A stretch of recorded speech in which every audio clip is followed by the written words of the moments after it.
Welcome to my Sorare Journey. This is episode 62. Sorare have been throwing spanners in the works recently at my Sorare Journey, at everyone's Sorare Journeys, so I definitely want to speak about that, as well as some updates and some major sales in the gallery. When we talk about spanners in the works, of course, Armin Gigovic from the last episode is a massive spanner in the works, but as that's pretty much just a rant, I will rant about that a little bit later. When we talk about spanners in the works, what I'm really talking about is this latest addition from Sorare in their product roadmap. So in their product roadmap, they've introduced a collection game launch, which I think will be absolutely huge, as well as a training update, which will be absolutely huge for about 4 people. So getting into the collection game then, this is what I really want to speak about because it's such a huge change to the system. Now, I'm going to start with a little negative, which no one else has really brought up, and it's the fact that this is quite a substantial change for the game. I thought these changes would be introduced after the European season had ended. You know, you make all of your changes at the end of the European season because, you know, then you can be pretty confident in the rules that you're playing with, the parameters that you're playing with in Sorare for the European season are pretty fixed and shouldn't really change unless a drastic event happens. But obviously we're only a few weeks out, so it's not a massive negative. Again, one of the criticisms I've had in the past of these updates is that they just roll them out and they instantly put them on the market. This has a little bit of a lag on it, as you would expect, as you'd want. You know, people can prepare for it, they can go and buy some of their favorite collectible cards, all of the rest of it. So that's fantastic. And getting into the actual crux of, I'll call it the issue, because I do think this is a near perfect update from Sorare. I said it on Twitter, I think this could have been the best update they've ever done. It is very close to it. It's got so many positives on it. Looking at some of the positives, right? This collectability side of Sorare, for the long-term sustainability of the game, having collectible elements of it, I think is absolutely fantastic. And then in addition to that, like, so many cards now have value that didn't used to have value. I'm thinking of, you know, well, any player of any team to have someone that actually has no SO5 scores, but they still have an ability to improve your SO5 scores. Weird to understand that if you don't know what I'm talking about. I'll get to it, but most of you will understand it. And then it's just like, you know, adding special elements to special cards, number 1 serials, jersey numbers. They've always had a little bit of a premium. Now they've got a reason to have a premium. I think that's a big upside, especially for special edition cards. I thought it's so stupid we're just rolling out special edition cards, but they just look different. But no one really cares that they look that different because the whole element of this game is SO5 scoring. Now that's a very key point I want to talk about because I've just spoke about the whole element of this game being SO5 scoring. So it should be a positive that these collection bonuses are linked to SO5 scoring. In my opinion, yes and no. It's very difficult to say because you do want to be impactful enough where people care, and that definitely works with SO5. I just think they've kind of gone a little bit over the top here where the collectible bonus for 5% across every single card in that collection will be far too overpowered as it reveals itself, as time comes, as we find out who gets 5%, who gets 2%, who gets 3%. Now, don't get me wrong, I completely understand it's very difficult to get to 5%. Now, having 750 points, you're going to need some serial numbers, some number 1 mints, a whole list of gallery of cards from one specific team. It very puts you in a niche of how your gallery can look. Very hard to do, but once they do get it, it's going to be so overpowered for these teams, in my opinion, obviously, for these teams like PSG, Bayern, Liverpool, Real Madrid, Ajax, Zenit, any of these super powerful SO5 teams, to then get a collection bonus on top of them. I think it might be telling. But you can't sit here, you can't rant, you can't rave about it. The rules are the rules and you've got to play to the rules. These are open for everyone. And, you know, the key part that people are, I don't know if they're missing out on it, so to say, but they're going to be an extra cost. Unless you got completely lucky and you have these special cards, you have these serial numbers in your collection, you know, you are going to have to pay for them. And that paying will eventually, you know, it will take away from your return, right? Anyway, what I'm trying to say is I think in time, the collectible bonus will be very overpowered and, you know, the meta way to play Sorare. But that's an opportunity for me because I'm quite liquid with my gallery. I change strategies quite often depending on what I think is the best scenario. You've seen it when La Liga 2 cards were brought out. I went and got involved in La Liga 2 cards before, you know, there was that many people competing in it. So you can get podiums with very low scores, things like that. I'm seeing this very much the same way, where this is my current gallery. It runs across Champion, Cap 270, Cap 240. It's a mix and match of everything. I've progressed to the rare division, but I've also got some very good super rares now, which mix into that feature. But if I'm going to miss out on a maximum 5% XP on my cards, I think that's huge. So I'm actually debating a whole revamp of my strategy, or a complete sale of the gallery to focus on this collectible goal. If you look at some of my cards, right, this idea of maximizing XP because people completely undervalue it and it will be so beneficial for you in the long term is a strategy I've been playing for so long. You would have heard me spoke about it when I picked up these Roma cards. The reason why these Roma cards are so great, not only is Roma a fantastic team, but they have a 2021-2022 season bonus. So it's not the 21-22 season, but they still have that bonus because no new season cards have been minted. If you're new to the game or you don't know the rule, essentially you get these bonuses until the next season cards come out. But if there's no new season cards, like for Roma, they didn't partnership with Sorare, they didn't have a formal partnership with Sorare again, then that rolls over for another 1 year. That's why Zenit cards are so powerful. That's why Roma cards obviously aren't in the same bracket as Zenit cards because they're not as powerful SO5 wise, they're not as dominant in their league, but the exact same effect still happens. People just don't really talk about it because people don't, crunch into the numbers. People aren't looking at the XP of the cards, just looking at the total score. But anyway, this idea is something I've been doing for ages, and I'm thinking there's no reason for me to stop now. I do want to bring up another player I've got on. I've got a 13% Enzo Fernandez. Now, he's a fantastic scorer. Chelsea, Benfica, River Plate, wherever he's been, he scores well on here. But to have a 13% bonus, people are picking them up now, brand new, for 5%. I get 8% on top of that. If I then made a River Plate collection to go up to 18% when I could be competing against people that have 2%, that is such a huge benefit. It's hard. It's very hard to do. In this case, I got lucky with Enzo, but that 15% you can have is just unstoppable if you get it right. So I have the opportunity to get it right because I'm always changing my strategies. I'm always, available to the scenario of selling. I'm never stuck on one strategy. I always want to play Sorare in the most efficient, effective way I can. So XP, I think, is completely overlooked, particularly on easy to get XP where you just hold cards.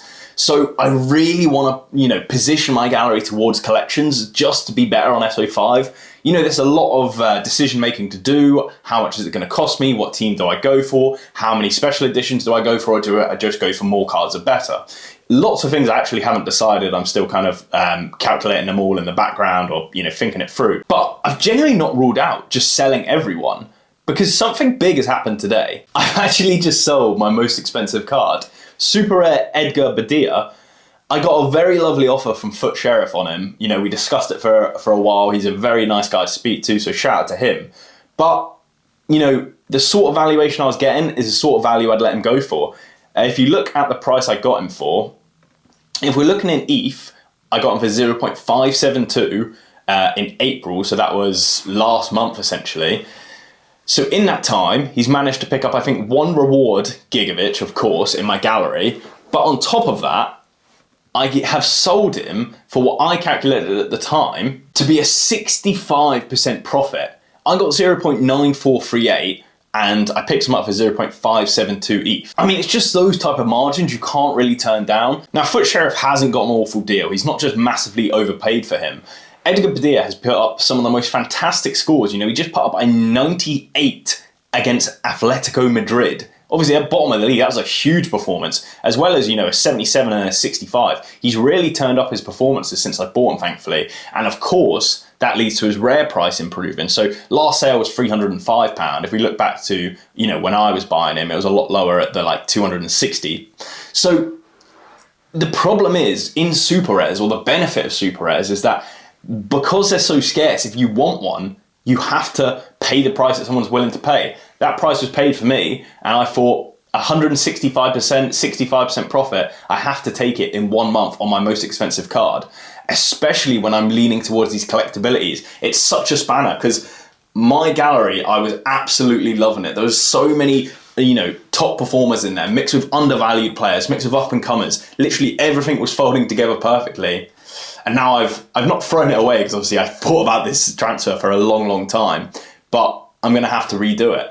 So now I'm in this situation. I'm trying to lean towards collectabilities. I really got screwed or got quite unlucky by the kind of collectible bonuses because I've been so into collecting on the platform. I've said, well, I've won it on the platform for so long and none of my cards really link together that well. Obviously I've got a Roma stack, but Dybala, the most important part of the puzzle, is in his Juventus kit, so it doesn't count. Gino Wijnaldum is a super rare, so it doesn't count towards my rare bonuses. And then across all of the different teams, across every gallery, none of them really pair up. I did try and put, players from the same league, but that has no effect. The only real benefits I have are in limited. Like I've got a 1 of 1,000 Toni Kroos, and I've got a Vinicius Jr. that I refuse to sell.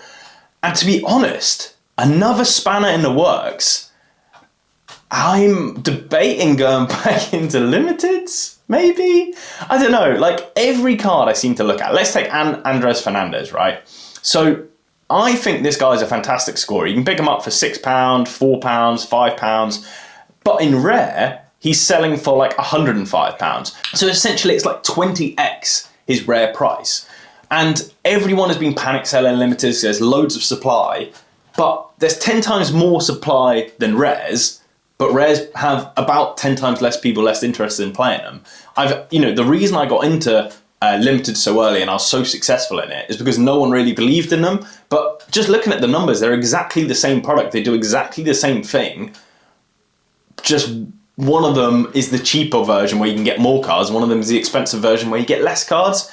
If new users join the platform, everyone starts at ground zero. They're going to be jumping in with limited cards, so they would rise the quickest. So if more people joining the platform raises all tides, all prices will go up. But limiteds I expect to go up more than rares, because also they fell more than rares. That's why my gallery value's been absolutely shattered recently, and that's one of the reasons I moved to super rares. I'm really stuck in this episode. Do I go back down to limiteds, or do I play all three scarcities and be like weaker in each of them? Because I think limiteds will move up more in value, but I've just shown the benefits of super rare of advancing through the divisions where, people need to pay your price and there's less people to compete against, and it's much more fun because you can track the teams you're coming up against. Let me know what you think I should do. Should I go in limiteds because the card values I expect to rise more, because I expect more people to join this summer with the marketing campaign and the fiat wallet getting onboarded and, collectability games and things like this, just, general sentiment changing around on the platform? Or should I stick in super rares? Should I go for those underachieving super rares that, have long-term value but are illiquid? Or maybe a little bit in between? I'm really not sure. If I was to build out any team, it probably would be Real Madrid, because I've got mega XP on these cards already. A 1 of 1,000 will do absolutely wonders, and first owner and never sold on both of them. So it's probably not a strategy I want to do. It just seems like the right strategy in terms of limiteds. In terms of collectability, building out a whole gallery of one team, I think that's fantastic. The only other one is obviously Celtic, but again, that's in limited. And I don't actually have any of their good players. They're just special edition cards that link with other players in the team. So it could be a good idea to actually jump into some Celtic cards again. But I'm really, really, really enjoying just playing Champion Europe. Having that knowledge of who's moving from where and how good that player is in the French league, and he's moving to the Premier League, and the ease and availability of information. I think it's so key. Obviously, Champion Europe cards are more expensive because they've got a premium to them. They play in the Champions League. Everyone wants them. Everyone wants Premier League cards. But I think the availability of information is seriously slept on. Trying to find if a K-League player is injured, or even an MLS player, try and find if an MLS player is injured compared to whether, someone in the Premier League is injured. You will get someone round at their house, in a video of them on crutches if you need it in the Premier League. In MLS, it's radio silence. In the K-League, you're, translating magazines of someone you've never heard of to try and find out. So, again, another problem, I don't really know what to do. And actually, another way I was slightly screwed, I had so many Celtic collectible cards. Along with these guys, I had, essentially a 30-player Celtic gallery. But, a couple of months ago, I decided they just weren't adding to the gallery, and I sold all the ones I could, and these are pretty much the ones that just wouldn't sell. Thankfully, now they have a little bit of value, but yeah, what the hell do I do? Since this video has been a little bit uncertain, I'll go to a little bit more certainty. The training update was a really good idea for an update. Essentially, they introduced it as an academy league, and there's ETHA awards available to the top performers, and essentially what was training. $500 for the winner. Good idea. Why are scarcity bonuses apply? So unique cards are obviously going to win it along with super rares every week. So they'll get 25% bonus chances. You've got no chance in limited. And then to make it even worse, you add in legends. Legends take the highest scorer of that, position. So in the forwards, they'll take the highest forward for Real Madrid. If it was Ronaldo, for example, it just makes no sense. The only people that are going to win are legend owners. And then the only people that are going to win on top of that are legend owners, super rare, and unique owners. And then that's just no skill at all. It's just whoever owned them on the date is just going to hold them forever and just going to keep milking this money. This money could be so much better spent in different divisions. Use Sorare coins for training, split it up into each different scarcity, remove legends or max one legend. There's just no need for it. I really hated this update when I found out about it, and yeah, this is my place to rant, I guess. Since I'm already talking then, let's speak about Armin Gigovic. If you don't know about Armin Gigovic, I finished second place in the super rare division. I'm competing on the tightest budget. I got so lucky all my players did so well, and I won this guy. He essentially should never have been in this pool. He has a massive last sale price because he sold, a year and a half ago for a massive price. Rare hadn't sold when I bought him for like 9 months. I just got seriously unlucky, and I feel that I haven't actually done enough to complain about it because they've refused to change my reward. They're being strict with their new swap rules, which is stupid because you made it so stupidly impossible to change, so stupidly easy to change a reward that people were changing when they didn't need to. Now you've made it so stupidly hard to change a reward when they should be changed.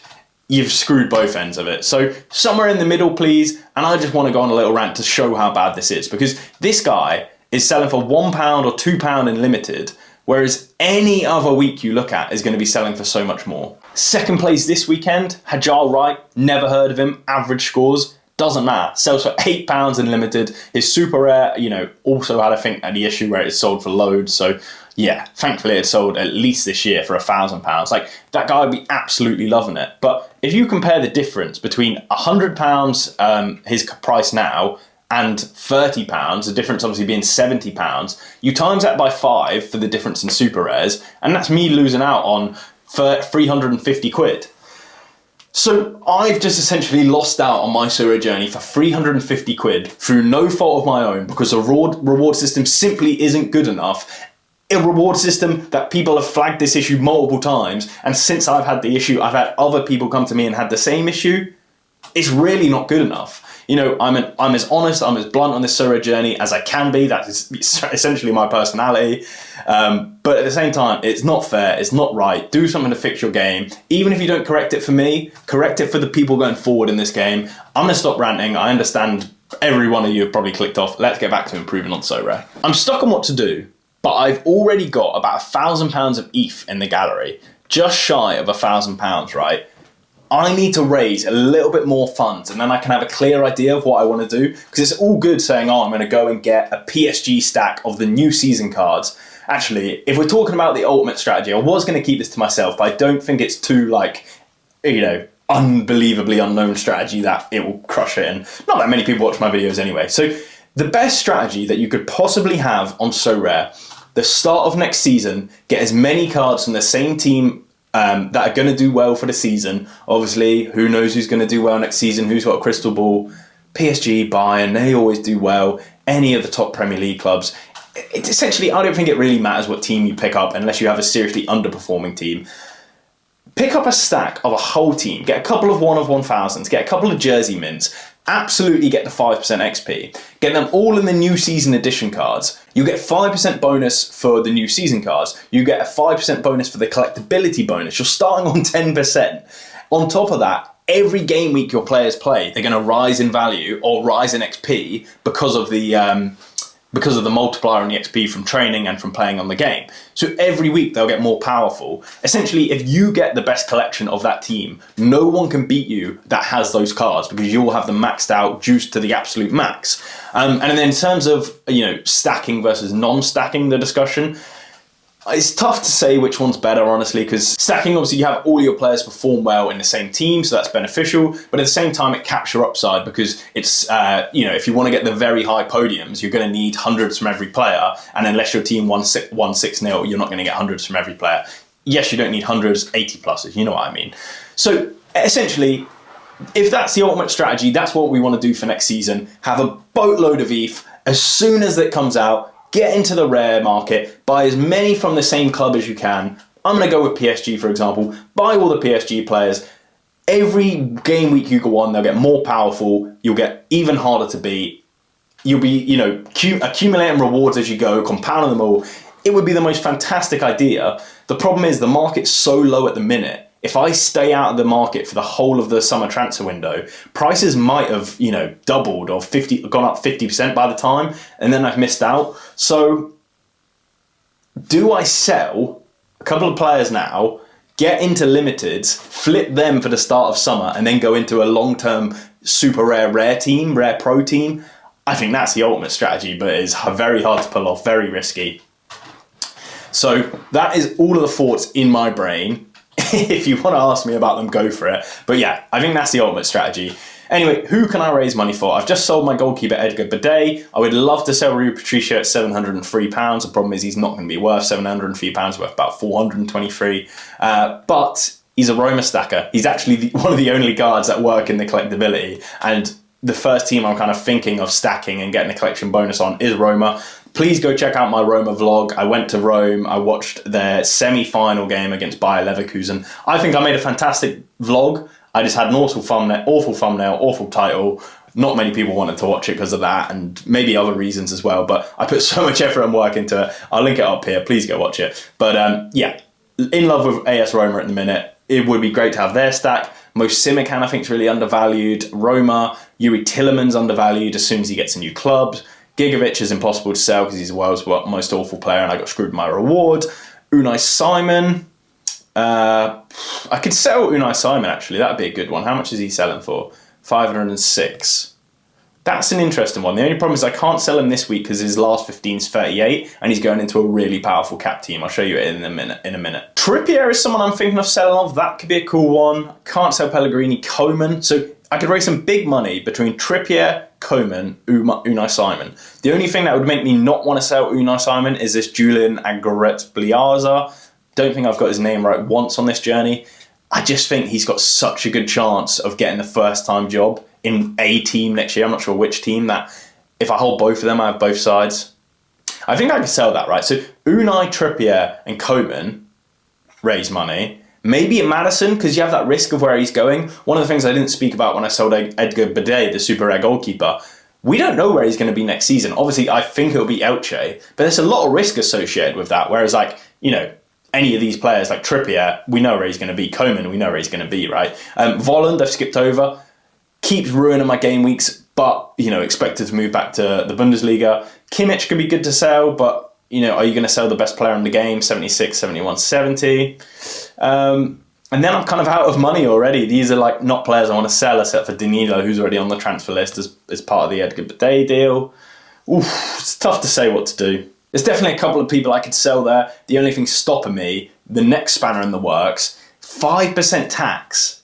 A 5% tax is absolutely huge. I didn't actually realise it when I was selling Edgar Bidet. I obviously lost £50 in that because it went to the 5% tax that Sorare get now. It seems very high to me. Everyone just seems to guess you just have to live with it, right? But it should be a lot lower. It's actually putting me off selling and buying cards completely. I'm thinking of just maybe reducing exposure, but it doesn't really make sense as a strategy either. The 5% tax is a massive spanner. Let me know what you guys think of it, because I don't know if I'm just on my own here, where 5% is putting me off spending. If I had got a 2% tax, I think I'd spend more, have more volume, more flipping, more trading, where you might even get the same amount of revenue, if you could call it that, for the business. This is a Cap 240 mega team I've spoke about. So Unai Simon, average of 39, shouldn't be. Gianluca Mancini, average of 40, shouldn't be. Only issue is he'll play Thursday night as well, so might be rotated. Verratti, 50. He's come back from an injury, probably should be a little bit higher. Coman, 54, is just because I had spare cap. And then James Maddison against Newcastle against Leicester. That's not actually that great of a fixture. Might need to change that for a Ralston or something. But, watch this. Watch this. This is going to be a serious team now. If Dybala's fit, wow. The only problem is putting that much of a good team into Cap 240 doesn't really make sense. So if you don't see me play that team, you know why. Champion Europe Rare, it's a pretty solid team, but it could be more solid. Dybala will obviously swap with Coman. Captain Remy Cabella, absolutely love the guy. And 92 last week, and he played Lyon or something. He played a really difficult team, and it was 0-0. What a player to pick up. So happy I picked him up at the time. Super Rare Cap 220 is a really interesting one. It's just Kevin Volland. Last week he just sat out for no reason. I think he had a bust up with a coach or something. I'm just my only super rare striker. I have no one else to put there. Plus Simican's actually not got that good of a game. Neither Tillemans. team's probably awful actually on reflection, but it could still hit the 250 points for $200. That's like huge. So yeah. Leading into Champion Europe, I'm actually really excited for this. Donnarumma, Koundé, Kimmich, Messi, Vinicius. One of those you can just roll out every week, really, but I changed the defender and stuff. I would prefer to have Hakimi, but he's got sent off again. Under 23 is cool. I think Jota, due 100 if he plays, could get rested since we got bigger games coming up. The league is actually over. We've already won it. So, yeah, maybe I'm not actually that excited for any of these teams because Cap 240 is the mega team, and I'm not sure where I should be playing my best players in that division. So I think I've spoke for long enough in this video. I'm not sure if this would be my worst Sorare journey ever or my best Sorare journey ever, but I think it's crucial to the Sorare journey. This is my learning. This is my thoughts on the game. My thoughts on the game at the minute are there's so many spanners in the works. I got the worst super rare reward I could have got. They have introduced a collection bonus, which doesn't help me at all. However, the ultimate strategy, I think, is to play the collection, so I should probably play the collections. The 5% tax is really putting me off buying or selling cards. Like, should I do some buying and selling, or should I just never sell my cards until I sell and just get out of the platform completely? And then who do I sell? Who do I buy? That's the fun part. I like doing that part. But yeah, let me know your thoughts on this. If this helped you, if this hasn't helped you, please like, please subscribe. All the best to you. Cheers.